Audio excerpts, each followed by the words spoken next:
have something like 35 to 40 minutes, and then we'll take questions. And since yours is the second session today and the last one, we can go a bit over if there are questions. The chat will be muted, and we will only take questions towards the last half an hour or so. And I think it works out beautifully because we will try to keep up with the questions since there'll be over 1,000 in Zoom. So the questions come in seconds and we might miss some. So we are going to use AI to sort of collate them and put them together in some after every 50 questions to see if we can pick up common themes and pass them on to you. You have already met Gohar. He was also with us last year. Now we have Fatima. She's a new educational developer this time. And then, of course, my co-host is Dr. Mavish. She will be taking over after my first introduction. And then she will take care of the Q&A and also wrapping up the session. So I think that's how it is going to be. Yeah, you have seen Mavish. Hi. Why can't we see you, Zishan? Your camera giving you so in fact, I've turned that on from my side, but I'm unable to fix why it is not. Anybody in my team, Fatma, EdTech experts, which I am not, Mavish, see if you could help him out. Any idea why we can't see him? And I'll sign off for a short while and come back, okay? Yeah, sure. So if you can please log in again, try to log in again, that might help. Okay, let me just do it again. So you want me to leave and then come back, right? Yes, sir. Please do. Okay, let me just do it now. Hello, Zishan. So there seemed to be no issue at our end. Either it's a technical issue or something wrong with your own device. If you could, as Gohar has instructed, if you could log out and join again. Yeah, Let's see what happens then. Yeah, sure. Just give me a second.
Hello, Gohar, can you hear me?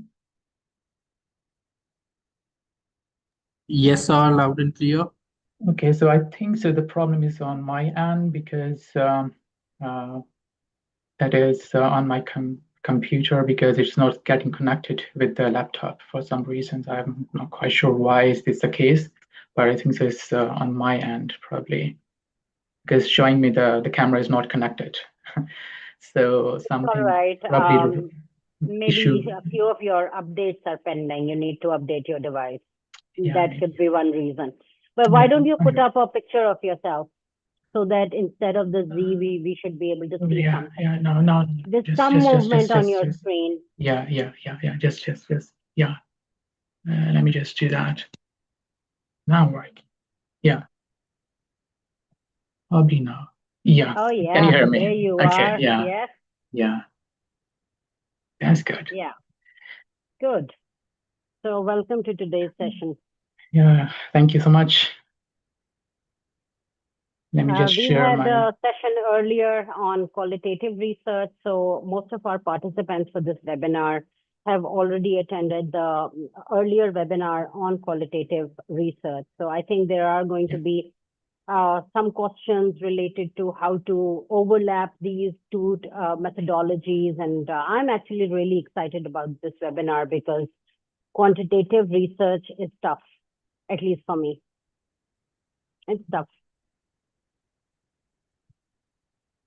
Sorry, I'm just going to share the screen in a moment. Sure. I think Gohar needs to go through the netiquette first. Yeah. Yeah. And we still have 7 minutes before we start. That's fine, yeah.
All right, Gohar, would you mind please confirming me? Can you share? Can you see the screen?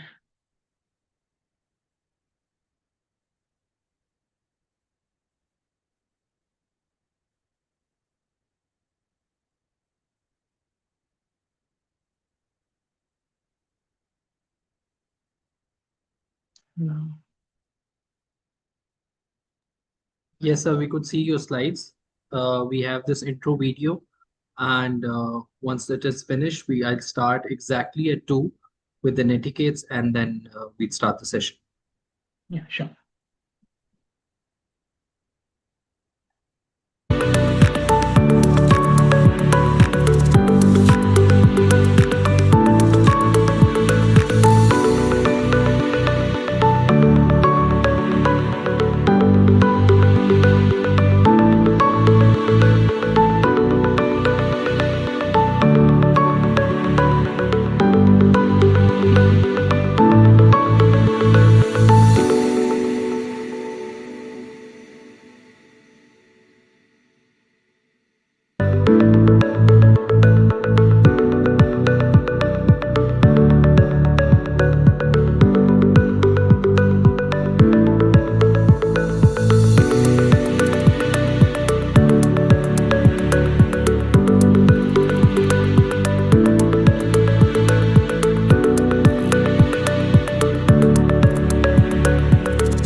Introducing Research Methodology 2025, your ticket to mastering research, brought to you by the Center for Learning and Teaching at Foreman Christian College University in collaboration with National Academy of Higher Education at the Higher Education Commission and the United Board.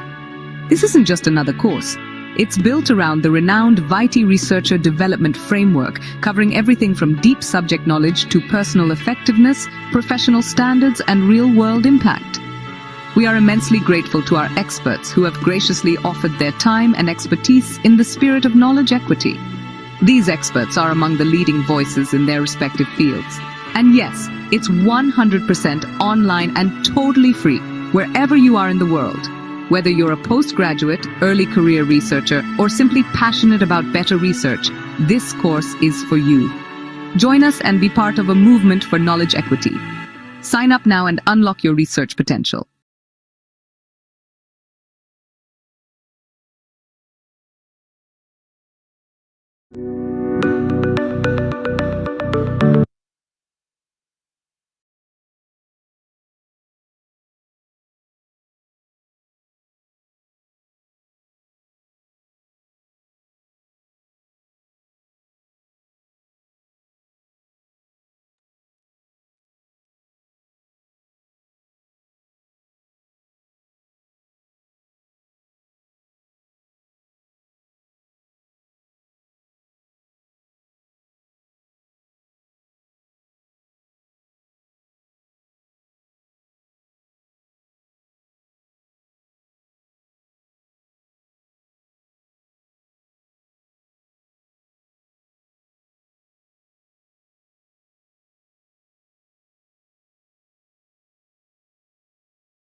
We have another minute to go. Zishan, good. I can see you. What a surprise and a delight to see you. Great. Have you grown your beard over the year? Yes, just a few Why? years ago. Why? What made you do that?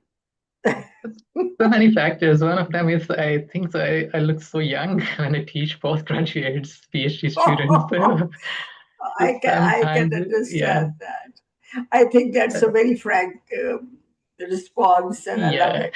it.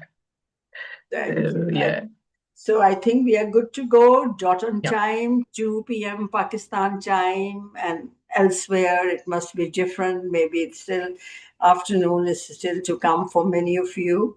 We are here into our, as Gohar must have said, into our fourth module of this research course series, and it talks about research methodology. We have already had, I think, this is the third session on research This is methodology. yes, ma'am, in the ninth webinar. Yeah. And this is the third session in the research methodology series. In the morning, we had qualitative research, very well explained, and I know you'll do an excellent job, Zishan, with quantitative research. Just to add that we have many registrations, more than 14,000, with 12,000 plus national and 2,000 plus international. And if God insists it's 100 countries, I'll go along, though I have a feeling it would be a little bit under that. And all the regions of the world are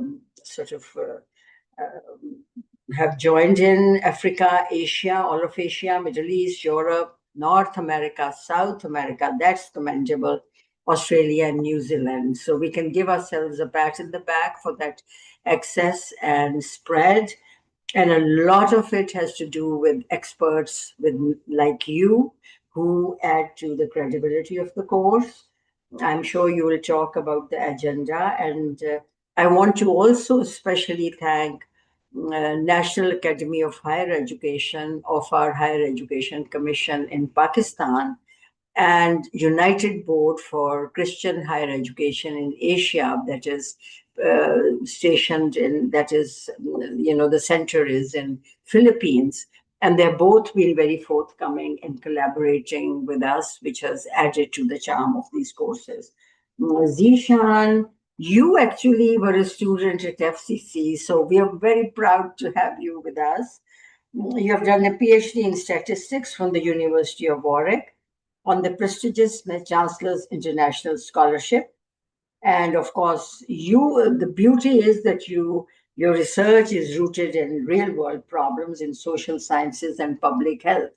So the expert Sarah Rizvi of qualitative, who did the qualitative research session in the in morning over here, would be the right match as a researcher for you, because his area of focus is public health, especially women. So perhaps if you could reach out, you could do a comparative across, I don't know where. You teach statistics and quantitative methods to both undergraduate and postgraduate students. And you've been a lecturer also in the Government College University, Lahore. You ranked first in Public Service Commission exam for lecturer statistics. Why did you aim so low? I'm sorry for saying that, but you could have aimed for anything else. But I think your aptitude lay in teaching, right? Is that so? Because my first choice wasn't education. I can tell you that. So here we go. Over to Zisha. All right, thank you so much for this lovely introduction. And I'm always pleased to be here and talk about this quantitative research. So before starting this webinar, I just want to, again, make sure my voice is clear and is screen visible to everyone. Yes, absolutely. All right, so here is today's agenda. So we will basically define the quantitative research, and then we look at how it is different from the qualitative We can't one. see your slides. Sorry, Zishan, you have to put on your slides. We can't see them. If you could share your slides, please. I think so. I am sharing. Okay, let me just share it again. Yeah, please. That's okay.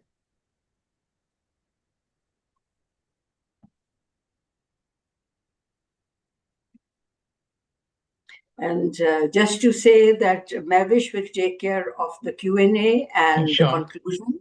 She's right here, a CLT team, go ahead and go sort of lead for this session. All right, so is this visible to everyone? Yes. Yes, sir. Okay, so this is basically it's a kind of presentation which I prepare, keeping in mind that majority of students doesn't know about the quantitative research. So this is a kind of beginner levels session. So we will start with the definition of this the quantitative research and how that is different from the qualitative research. Then we'll talk about how to conduct quantitative research in real life applications. And then there are some quantitative research design I would like to talk about. And the main issue sometimes arises in quantitative research is about the sample size. How would we define the specific number to pick for our samples? We'll talk about that. And then if we have time, we'll talk about the guidelines for the questionnaire, just the basic ones. And last but not the least, what type of issues that may arise in quantitative research. So here we have the core idea about the quantitative research is about using numerical data and statistical methods in order to understand something. It could be any phenomena, it could be any type of pattern, it could be any particular problem that you want to solve, but you have some numbers and you want to use statistical methods. So for example, if you come from biological sciences, so you may think of the measuring the effect of drug on blood pressure, right? And if you come from the management sciences, you may think of employee satisfaction surveys. So if you want to know the satisfaction of employees over the period of time or a specific point of time, maybe you can think of quantitative research. If your background is mathematical science, then probably you have seen something like SIR models, which is quite often used in pandemic during pandemic era. And in social sciences, maybe you can think of some social related issues such as the household income and education level and what is the correlation between them, and provided that those are measures in the form of numbers. Similarly, we can use the quantitative research in almost every field of life, in almost every discipline, ranging from the humanities and arts to the public health as well. So the question is how that approach is different from the qualitative approach. So here comes a few differences that I've listed down here, but the list is not definitely exhaustive. So the first one is testing the hypothesis. So in qualitative research, what we do, we try to formulate hypotheses. We try to generate some new thinking or some new theories. But in quantitative research, we try to test them. We try to know whether that theory makes sense in real world problem using data or not. And the data that we use in quantitative research is a kind of numeric data. And in qualitative research, we have the data which is in the form of non-numeric. It could be words, could be concepts, it could be perceptions or behaviors. Another difference is about the sample size. So in quantitative research, we usually try to get large sample sizes. We should have enough cases to establish or generalize our finding to the wider group that we are going to study. But on the other hand, in qualitative research, we usually try to have a small sample size and we try to explain that particular sample respondents in depth. So the methods that we use in quantitative approach to collect data could be surveys or questionnaires, whereas in qualitative one, we usually try to observe the things. We may have interviews, maybe open-ended questions most of the times in those interviews. In terms of analysis, statistical methods play a key role when we try to analyze data in the form of numbers, which is in the form of numbers. So maybe something like regression analysis, you might have heard about that, clustering, and maybe ANOVAs, t-test, correlation. So these are terms that we usually use sometimes in quantitative analysis. Whereas in qualitative, we may have thematic analysis, discourse analysis, or maybe content analysis in order to find out or develop the analysis part of our project. Not always, but most of the times in quantitative research, researcher is detached. They do not express their own opinions about a particular phenomena or the data. They just look at the numbers and try to identify the patterns based on those numbers and try to convey what they think the trends or the patterns are showing us, and how can we go or test the different hypotheses in quantitative research. On the other hand, in qualitative research, most of the time the researcher put himself within the research. So they try to support or maybe refute a particular claim, and then they try to establish their argument based on some spotting details. So this is a kind of subjective thing, which is done usually in qualitative approach. But quantitative is more objective than the qualitative one. So usually we just look the numbers and try to come up the findings and find the trends, and that is independent of context sometimes, but sometimes it may be useful to think and consider the context as well. So the key factors which play a role in quantitative research is about the reliability. We are more concerned about the representative sample in quantitative research, whereas in qualitative research, our more focus is about the authenticity of the information, and the sample size, that's why may not be that much relevant, but it depends in some methods of qualitative where maybe it's reasonable to think about those issues as well, which are surrounded around the reliability. So if anyone has questions, please feel free to interrupt me. All right, so here is how to do quantitative research. So at least these 7 steps we should keep in our mind. We should start with a specific topic, and then we narrow it down to specific research questions, aims, or objectives. And then we think about the study design. And after that, we collect the data, analyze it, interpret it, and then disseminate the findings, tell others that you have done this thing, and that's how it answers your research questions. So let's have a look each of those steps in a little bit more detail.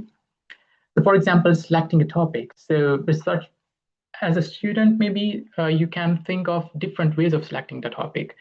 Maybe it comes from your intellectual curiosity. You are interested in a specific topic within your research field, and you want to know how that particular thing is happening within the literature. You may work on that. Or sometimes it happens that the topic is arising from the business need. There is some specific problem, for example, in your industry that you're working in, or maybe in your research discipline, and you want to solve that particular problem.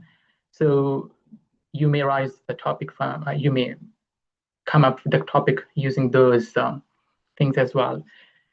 And it's also a good idea to look at the literature in order to identify the topic, just to see what already exists on the topic in your research field, and where are the gaps exist, and what is not available, and what you want to do. And sometimes it happens that research topics have been previously explored, but not brought to completion. So in that case, it is reasonable to examine the topic again, maybe in a different lens, or maybe in some novel way. So for example, if I talk about my research, particularly in the context of criminology. So in criminology, they use existing statistical methods, something like regression, logistic regression, and many other methods in order to analyze the data. So in my way, the criminological data has a specific structure, and we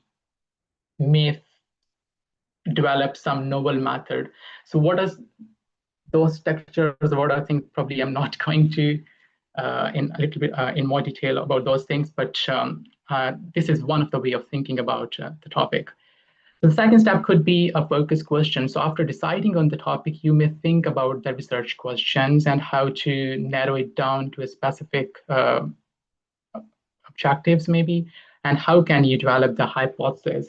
And here comes the role of the operationalization of concepts. So for example, if you want to know the relationship between crime and intelligence, so here you have to be very much careful. How would you measure the crime? What would be the type of crime you're going to consider, whether it's going to be a violent crime, whether it's going to be maybe a property crime, and from where you'll get the data, for example. And then the same goes for intelligence. How would you measure the intelligence? Because in quantitative research, we always have data, almost always have data in the form of numbers. So if we have some categorical or constructs or some qualitative information, then we should have to think about how can we transform them in the form of numbers. How can we do coding, right? So this is a second important concept that we may think when we conduct quantitative research. And there is a finer criteria which is used or which may be used to tailor a good research questions. And it is, in fact, consider these 5 words, which is feasible one. The second is interesting. The third is novel. The fourth is ethical. And the R is for relevant. So feasible means you should keep in your mind that the question you're going to search on should have enough number of subjects. It should have adequate, you should have adequate technological expertise in that field. You should have sources, something like money and time, and you should know how to manage that research question. Sometimes what happens, students come up with a research question which is too broad for example, undergrad. So you should consider all those things when you're going to write the research questions. So research question should be interesting. It should be something which you want really explore and which may interest others, maybe your friends. It should also give some idea about novelty, whether you are going to maybe confirm the existing debate, for example, or whether you're going to refute it using quantitative research, or whether you are coming with something new, right? And then should also, you should write a research question which should be ethical. So ethical means it should not be a kind of questions which cannot be, for example, researchable, or which cannot be done in a specific context, right? The relevance is also important, and here your research supervisors and the experts of the fields, and sometimes looking into the literature may be useful to know that what scientific knowledge is required to write a research question, and how can you improve it. So the third step is designing the study. So here comes one of the core things that you should keep in your mind, that what would be the research plan and how would you answer your research questions. So here you have to think about the methodology. How would you select the object? What objects or research groups or population would be relevant to your studies? What your research design would be suitable for your study, whether you are going to collect the data just on one point of time or maybe over the period of different points of times. Whether you're going to collect the data would be equispaced or unequispaced. All those things you should keep in your mind. And then what type of data you may get, whether it would be a qualitative data or categorical data or the quant numbers, or if you have categorical qual, then how would you code them in the form of numbers? So all those things come under the design of the study. And then the next step is collecting the data. The data can be collected through various ways. It can be collected through experiments. For example, if you're an educationist and you're interested to know whether a particular way of teaching is useful for your students in order to improve their understanding about a particular topic. you may conduct experiment to do that, or you may collect the data through questionnaires or surveys, or maybe if you don't want to collect the primary data, maybe you are interested to conduct research on the secondary data, then the databases may be really useful. And in order to do that, you should be very much sure that what type of databases you're going to do, whether those databases are relevant, what is the data quality available on those secondary data sets if you're going to use the secondary data. And then there comes another important issue that if we collect data, then it should always be a computer readable format, so that when you analyze the data using R or SPSS or maybe any other software, you can easily analyze it. So in analysis of quantitative data, you may do different things, but the very important thing is just to try to visualize data using some graphs, tables, and maybe some charts, and try to come up with some sense of your data, that what type of patterns you are seeing in that data, whether those patterns confirms the hypothesis you have set, or whether those patterns giving you some additional information which might be useful to explore in a detailed analysis when you try to run a model, or maybe you try to find out some kind of, or conduct some kind of statistical analysis, statistical inference. So these all things come here in the fifth part, which is the analysis of data. And then interpret your findings, share with your friends, and generate the impact. So here, if any question, please let me know. Otherwise, we are going to... Zishan, we have muted everybody. And towards the end, the last half an hour, 20 minutes, we'll open it up for questions. Okay. And then Mavish will walk you through those questions. So sure. Please continue. Thank And you. I'm sure others are writing down their questions and they'll ask you after this. Okay, so now let's have a look at some common quantitative research designs. Again, the design which I've listed here, these are not the only designs. There could be many more, but I've just listed a few commonly used design in quantitative research. So one of them is survey research. So in survey research, what researchers do is they usually systematically ask a large number of people same questions and then record their answers and then analyze it. For example, a professor might have asked the students complete a survey during the class to understand the relationship between drug use and self-esteem. For example, the questions are around the drug use and self-esteem in those questionnaires. The second could be the experimental design, where the researchers are interested in determining whether a particular program, policy, or maybe practice or intervention is effective or not. Maybe one of the examples could be something like if you want to determine if the boot camps are effective at reducing juvenile delinquency or not. Maybe you are a psychologist and you want to know whether the method you're opting for therapy to for your patients, is that working or not? So these kind of things can be useful in experimental designs. Two more designs which are relevant to the time period. So for example, if you are examining information on many cases at a single point of time, that is called cross-sectional research. But if you as a researcher wants to pick information from different units more than one point of time, that is the longitudinal research, and it has three different types further, which includes the time series research, the panel study, and the cohort study. And probably this image would be useful in order to understand the difference between these time-related research designs. So here on the top, we have cross-sectional, and here we observe a collection of people on one time, irrespective of their gender, irrespective of any particular ethnicity group.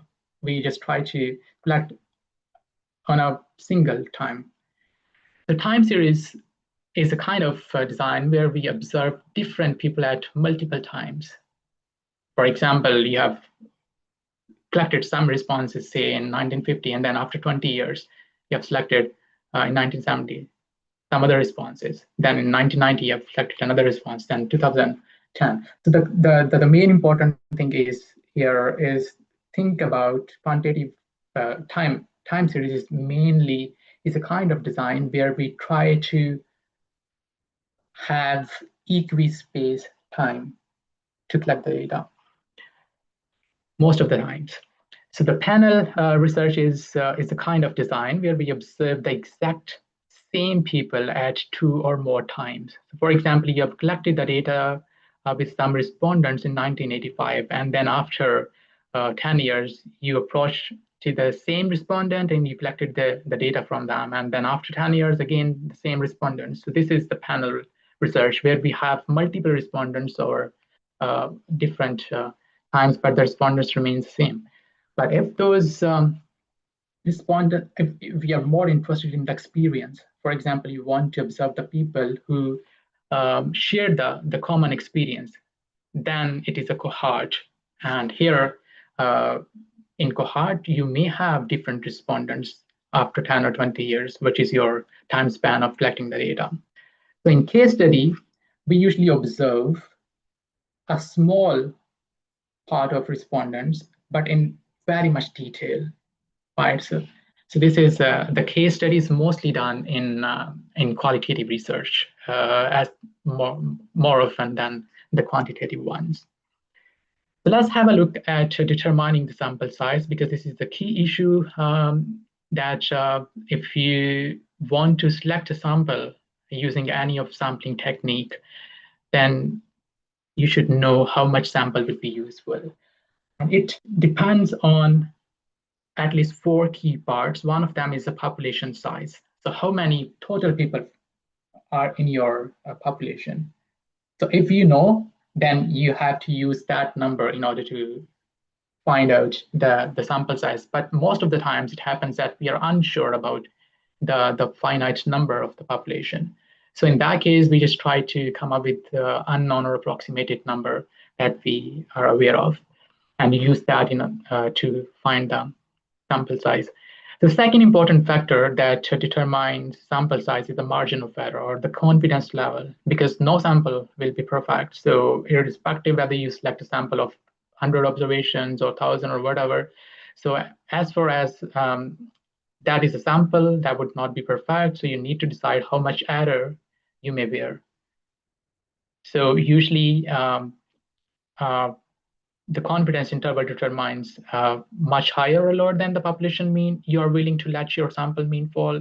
So it sometimes look something like 68% of voters yes to proportion Z with a margin of error 5 plus minus 5%.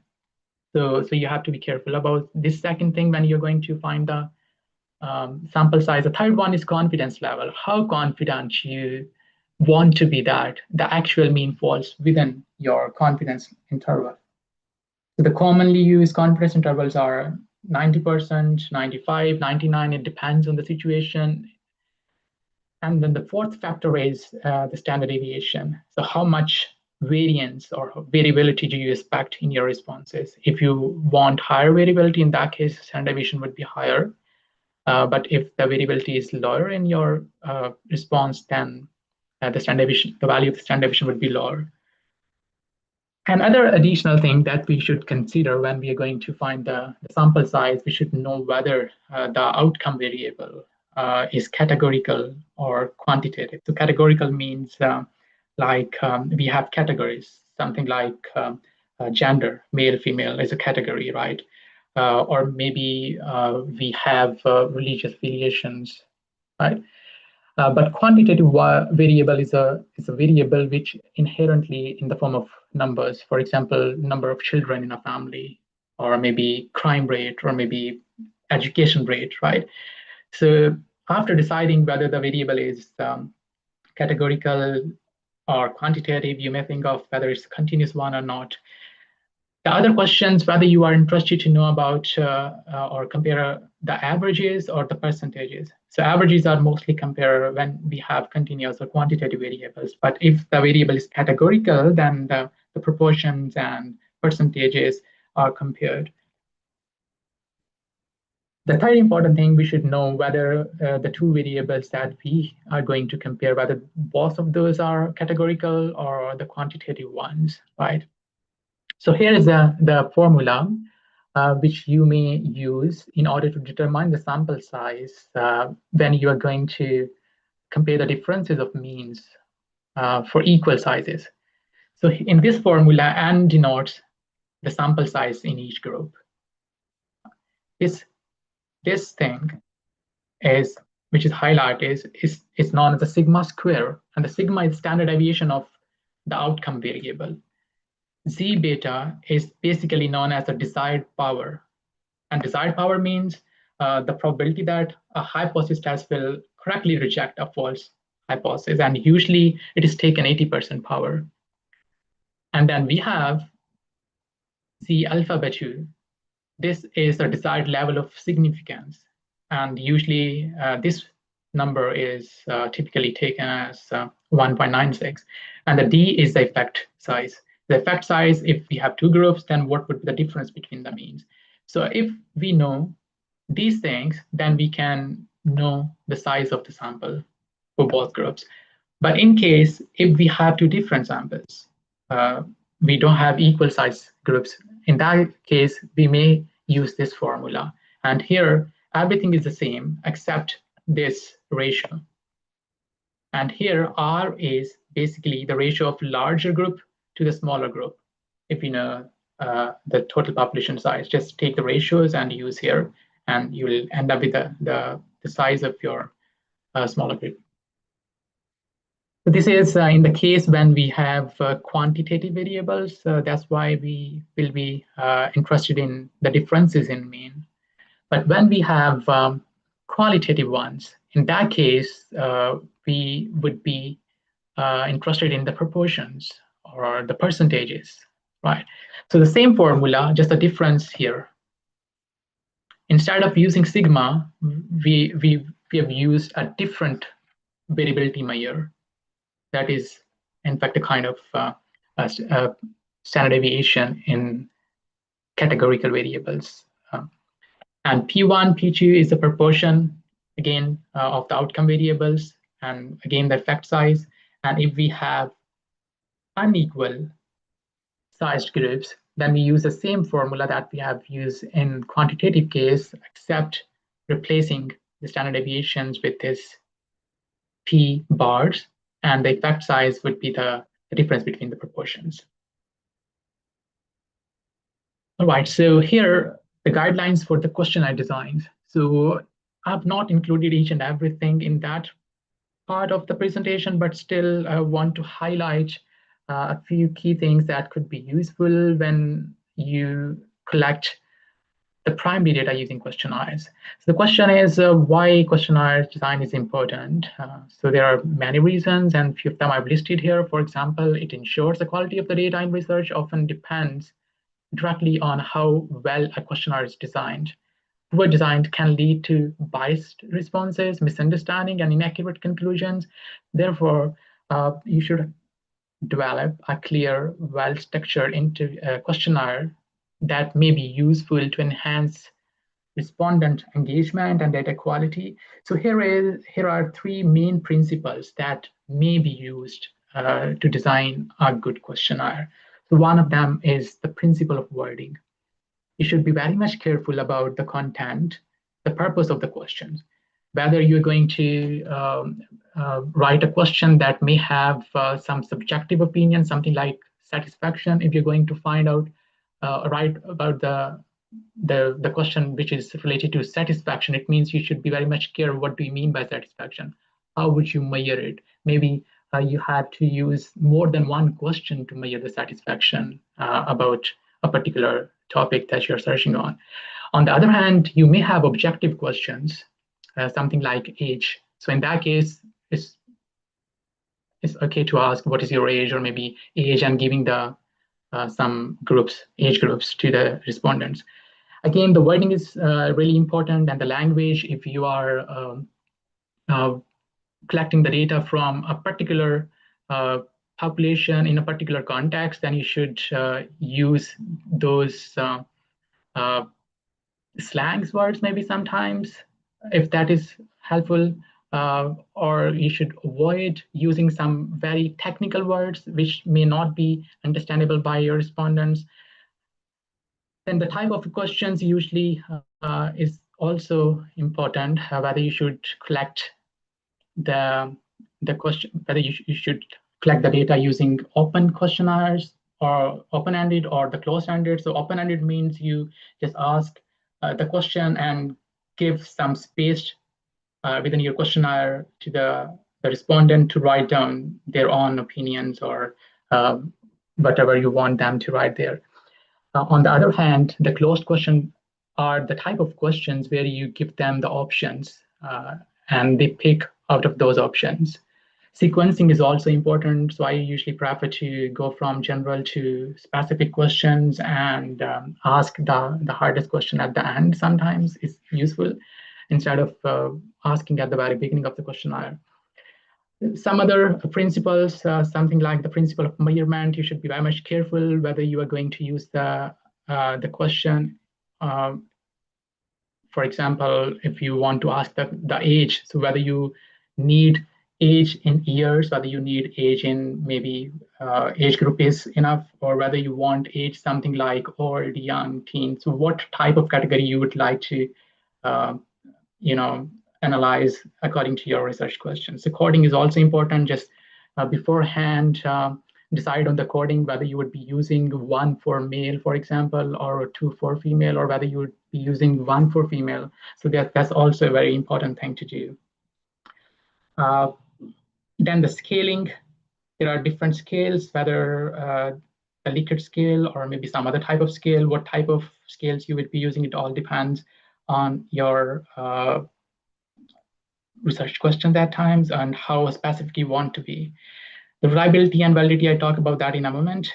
And then the general getup is important when we collect the data through questionnaires. So here are a few questions that you should avoid. For example, the double-barreled questions, then the ambiguous questions, something like to what extent would you say you are happy? So happy could mean different for different people. So here the word happy is ambiguous. Then the leading questions, which lead respondent to give a specific answer. For example, don't you think employees deserve a pay rise given the cost of living? So we know the answers to this question almost is a kind of leading question. The loaded questions should be avoided. Social desirability questions where should be avoided, and the too lengthy questions should be avoided. You use short, simple questions, and the rule of thumb is that avoid exceeding 20 words or exceed 1 line in print. Right?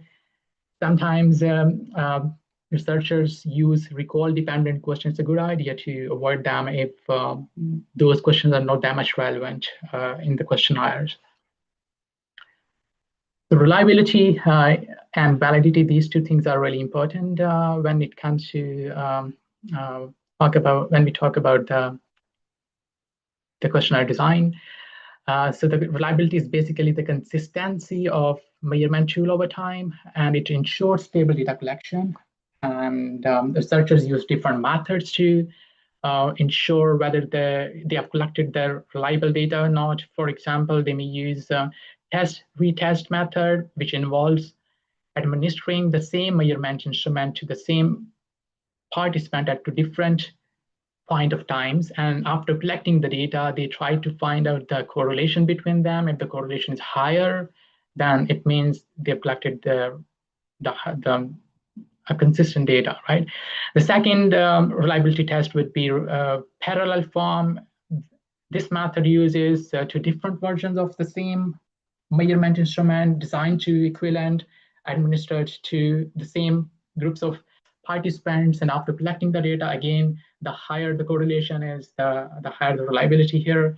The third, probably the more often used in questionnaire designs, is using the Cronbach alpha to check whether the data is reliable or not. So the rule of thumb is that 70% or higher is generally considered acceptable for demonstrating good internal consistency. In terms of validity, here, validity means accurately whether the questions you have included in your data, or whether the design, or whether the methods you are going to apply accurately capture the intended concept or not. So it verifies the data's relevance to the concept. So here is some tips for the general getup of the questionnaire. Write a good introduction for the participant respondents, identify the purpose of the research, identify yourself, put yourself in a position that what you are going to do, why you're going to do, just in a few sentences, build a rapport in the introductory section with the respondent. Then information on the sensitive personal data, you may ask these questions, or maybe avoid these questions if they are necessary. You may ask at the end. Explain the relevance of the sensitive data to avoid resistance, because sometimes the respondents are not comfortable giving the information which is sensitive, maybe their income or extramarital affair, for example, if you're going to search on that particular topic. Ensures ethics considerations in questionnaire design, open-ended questions at the end. Conclude the questionnaire with courteous note. And here are some key considerations which you should consider when you're designing the questionnaire or collecting the data. For example, informed consent. Respondents should understand the purpose of the questionnaire and their voluntary role in participating that. Then the anonymity and credibility. Personal data must be handled with care, ensuring that the respondent cannot be linked back to the individual participants. Then the right to withdraw. Respondents should be informed that they may discontinue their participation at any time without penalty. Data security. Responses should be stored securely to protect against authorized access. So these key ethical considerations you could consider whether you are going to collect the primary data, or sometimes it's useful to consider some of them if you are going to collect the secondary data. So just follow the ethical consideration, or fill the ethics form according to your university, and then collect the data before analyzing it. Here are some issues that I've listed which may rise in collecting primary data, particularly, for example, error in selecting the respondents, error in responding to survey questions, survey administrator error. Let me just explain them in a bit more detail. So error in selecting respondents could be a kind of sampling error, because at the end of the day, we're going to select a sample, and it can never be a perfect sample. It may be representative. So try to pick a sample which is a representative one. So coverage error may occur if you use some kind of wrong sampling design. For example, you have a quite diverse population and you want to collect the data, and you're using the simple random sampling instead of, for example, stratified or cluster sampling. So this could be a kind of coverage error. Non-response error at the level of sample unit. Respondent refused to answer. This could be a kind of error which may affect your research. You should consider all those things. How would you tackle them? The errors in responding to the survey questions could be another issue. Maybe you have done a best of your job to design a good questionnaire, but you may get non-response specific to a research item. Certain questions are skipped or ignored. Measurement error caused by respondents. For example, respondent does not listen carefully if you are collecting the data on telephone, for example, or if you have a written document, they might not get the concept what you are trying to convey. So measurement error caused by a researcher could be something like interview is sloppy in reading questions or recording answers. So the third issue could be around survey administrations. So for example, post-survey questions, you have collected the data, you've done your job very well, but after transforming the data in the form of, say, electronic form, you may get rid of some observation, or you may have done something wrong with the coding. So these kind of mistakes may occur. So be very, very careful about that. Then the mode effects, for example, differences due to survey methods. Maybe you have multiple methods of selecting the data. You are conducting a survey through and collecting the data maybe by email and then in person and then over internet. Then again, you have to be careful that the responses you may have different type of responses, and that may affect to some extent. Then the comparability errors, different, if we are going to collect the secondary data, maybe from different organizations, then maybe they have used the same term in a different way. They have defined a specific concept in a different way. So you should be very much careful about that, whether the definition you have in your mind about a particular construct, whether they have used the term or the concept in the same way or not. So these issues may arise. So that's all from my side. And I hope I have covered what I was thinking to cover. But yeah, that's everything. And I'm happy to take questions.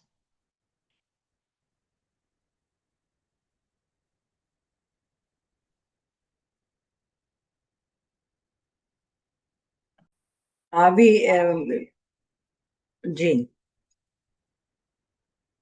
Are we over, Zishan? Yes. Yeah. Okay. Fatima, are you ready with some questions? Mavish is joining us shortly. Yes, Dr. Mavish is back. Just give me a minute. You can start with one question. Okay. Fatma, you can start with the first question. I'm sorry for this lag. Please bear with us. It was a great session. I learned a lot of things about the interview and how the interviews can be double-edged. And I was actually, in my research for my PhD, my supervisor said that if you want a certain type of response and you want to make the survey more suitable to what you want as an end result, the way you phrase the terminology and the question can give you the answers you want and the data you want. So there is a lot of catch in there and a lot of integrity and honesty, I think, that's involved even in drafting. Please, Mavish, over to you. Yeah, thank you so much.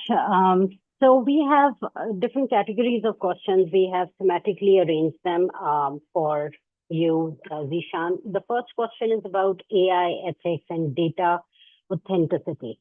The question is, if I suspect some survey responses, which are AI generated or fake, is it ethical to include them in my data?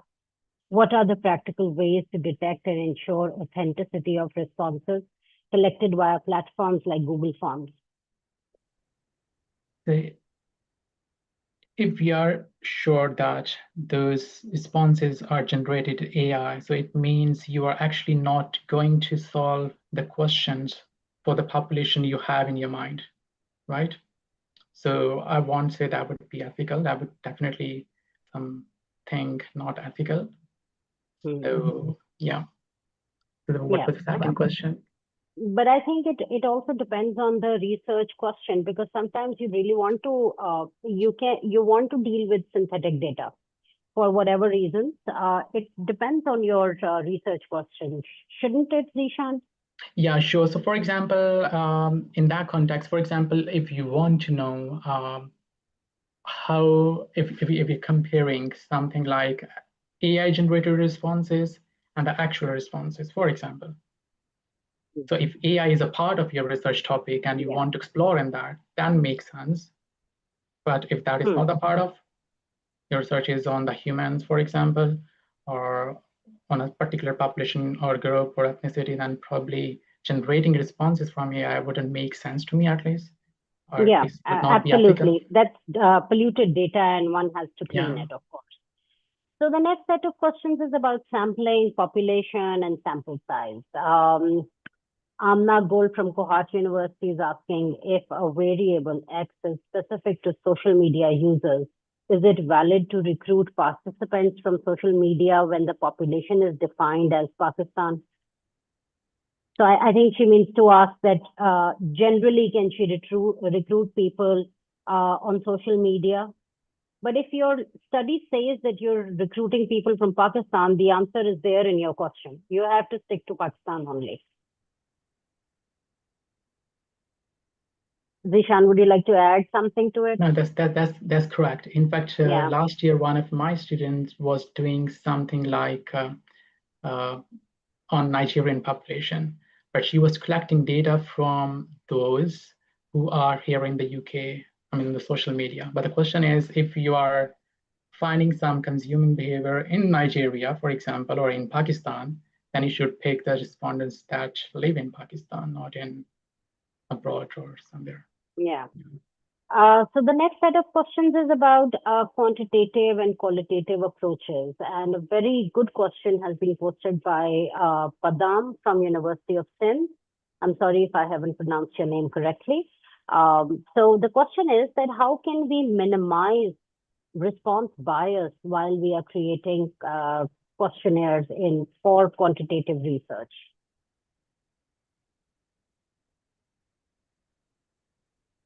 Response bias. I think so. We have discussed three principles. Well, it's not easy answer to this particular question, and I think so. We should think about multiple things. We should at least try to be write the question in a way which is suitable or which has proper understanding to the respondent what we want them to answer. But I think so we cannot eliminate that problem. We can minimize it using those three principles that we've discussed. Yeah, adding on to what you have said, in my opinion, I think that quantitative research gives the space to the researcher to limit the response bias, because you're actually feeding in the responses to respondents, right? It's not a qualitative study where you're inviting open-ended responses or qualitative responses, to put it like that. So I think quantitative research is very powerful that way, that it limits the response bias, and you can sort of feed respondents on the spectrum of responses that you expect from them. Yeah. So a more I think concerning thing here would be how to overcome researchers' bias and while you're creating the questionnaires. That is something that I think everyone needs to be mindful of. So the next question is from Alina Hussain, University of Sargodha, and she's asking that which technique is most effective for analyzing quantitative research data? It all depends on the research question. Absolutely. The next question is, if a research question doesn't clearly align with the qualitative or quantitative methods, is it still valid to rely entirely on secondary research? Does that still hold academic value? So the thing is, in my mind, when we have a topic, when we have questions, and then we are expecting something. So to build the bridge from questions to conclusions, we should have some steps, which comes maybe designing, analyzing, and things. So if the questions, the research questions are not relevant to your topic, maybe you can do research on that topic, but would not be relevant to the topic you are working on. So absolutely. Value, and going back to formulating research questions, I mean, when you're formulating research questions, your research question has to be a smart question, and it has to identify which category of research you're aligning your work with. Are you sticking to the qualitative research or the quantitative research? It's highly unlikely. I really can't think of a question at the top of my head right now which bridges over both the methodologies of research. It will either stand on either side. What do you think, Zishan? Could be. Well, it depends how the question is written, and we usually try to encourage students to write a question which clearly leads you either the quantitative one or the qualitative one, and maybe you have multiple questions in order to incorporate the mixed method approach. Yeah, thank you so much. So the next set of questions is about data analysis, tools and techniques. So many people have asked you to suggest a good quantitative analysis tool. So after you answer that, I'm going to take the next question. Yeah, I think so. It depends on multiple factors. The first thing, what type of analysis you want to do. The second thing, how much computer, for example, literacy you have. The third thing, how much motivated you are learning new things or softwares. So I personally prefer, for myself at least, R language while it comes to analyzing data, because it has enough room to design or writing your own research codes or things like that. But in social sciences, some people use SPSS who are more inclined to writing codes. They might go to Python, right? So there are multiple, options available. So it all depends. I'll just suggest you that just look at the quantitative researchers within your field.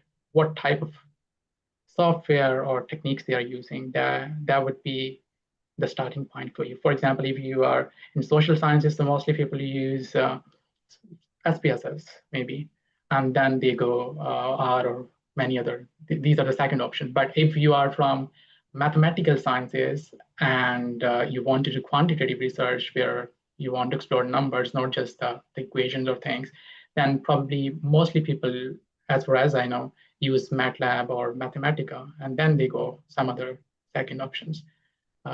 So yeah, it depends. Just look or talk to those people who are within your discipline, what tools they use, and start from there.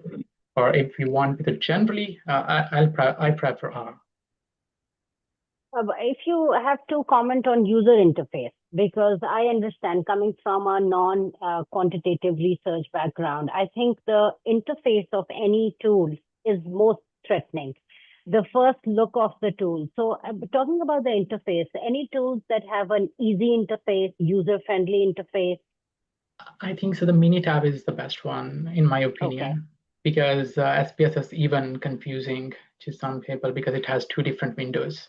So Minitab is the best one because it looks like Excel. So starting on with easier tools and then building your competence for more complex tools would be the right way forward. The next question is, what are the key considerations in choosing between cross-sectional and longitudinal research design? So cross-sectional is basically a kind of design where you just want to explore something at one point of time. But if you are interested after you want to explore something over the period of time, something like patterns, then would be useful to go for longitudinal. And then within longitudinal, there are different types of designs available. So you can think, for example, if you want to know how the economy of a particular country is progressing in a specific period, on a specific period, then probably the cross-section one. But if you are interested to know over the period of time, would be longitudinal. All right, thank you. We have another question from an international participant, and he's asking, can we ever accept the null hypothesis? If not rejected, how should it be stated or interpreted? We always either reject or do not reject the null hypothesis. We never ever accept it. And there is a lot of debate in literature exists why this is the reason and all those. So I suggest maybe you can look a bit more on that. But the straightforward answer, we never accept null hypothesis. We always reject or don't reject because it's based on the evidence that we have. All right, thank you. Another question is, what is the difference between internal and external validity in research? So the external one is generalization. So the internal one that we've just talked about is the validity, that what you want to measure is the same thing. The concept that you want to know, you're using the same constructs or things to find out that thing. Browsing through the questions to see that which one should be the next. Okay. So there's a question, I'm doing quantitative research using non-probability sampling. How to decide upon sample size? Which formula should I use? To be honest, in quantitative research, we always prefer to use probability sampling. So the non-probability sampling has issues, and one of the main example of that I can come up is maybe in 2018 or somewhere, when the Trump and Hillary Clinton were competing each other. So what happened? The polling or the predictions were saying something else. The actual result was opposite to that. So the reason they just picked or used the convenient sampling, they just picked the sample from the online people, and they ignored the rest of the. So this is what usually happens in non-probability sampling. So we prefer not to use non-probability sampling in quantitative research, as that would be a good suggestion, I guess. So yeah. And the last question is from Neha Imran from University of Helsinki. She's asking, what are the validation indicator questions and how do they contribute to the reliability of the questionnaire? Sorry, I'm not getting this question. So she's asked that, what are the validation indicators while you're developing a questionnaire, and how do they contribute to the reliability? So maybe they're asking, for example, if they have written a specific question, whether that is measuring that concepts or not. I have a feeling that's what they're asking. How do you ensure that the questionnaire and the questions you're asking are valid? And I think you shouldn't be writing those questions if they don't come out of your literature review and there's a way of justifying them to your context. Secondly, if you are really unsure, I think a pilot would only talk about how it shows up on the framing of the question. Pre-test or pilot, Yeah, but I don't think that would establish the validity. That would suitability perhaps, but not the validity. So I think validity in a questionnaire comes if you can justify it through your literature review. But you have to justify it, and you have to use your own, indicators for that study.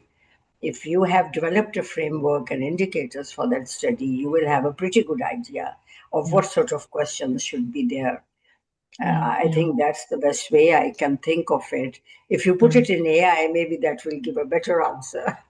And also there are some statistical tests to comment on the reliability of the questionnaire, right, Nishan? Yeah, the Cronbach alpha is one of them, for example. They are available for the reliability, but for the validity, I'm not quite sure. Maybe it's always good to use already built-in questionnaires if that could be related to your research questions. For example, in one of my projects, what happens that I'm evaluating is one service which is related to mental health. And they are collecting data from youth using Warwick and Edinburgh scale. So Warwick and Edinburgh scale is developed for the mental health, and they are using across. So for example, if you're going to study something mental health related, instead of developing your own questionnaire, you may consider that, because that is already tested questionnaire. And that could give you, so something like that is already available in the literature. So it's a good idea, but sometimes I understand it is not easy to use built-in questionnaires.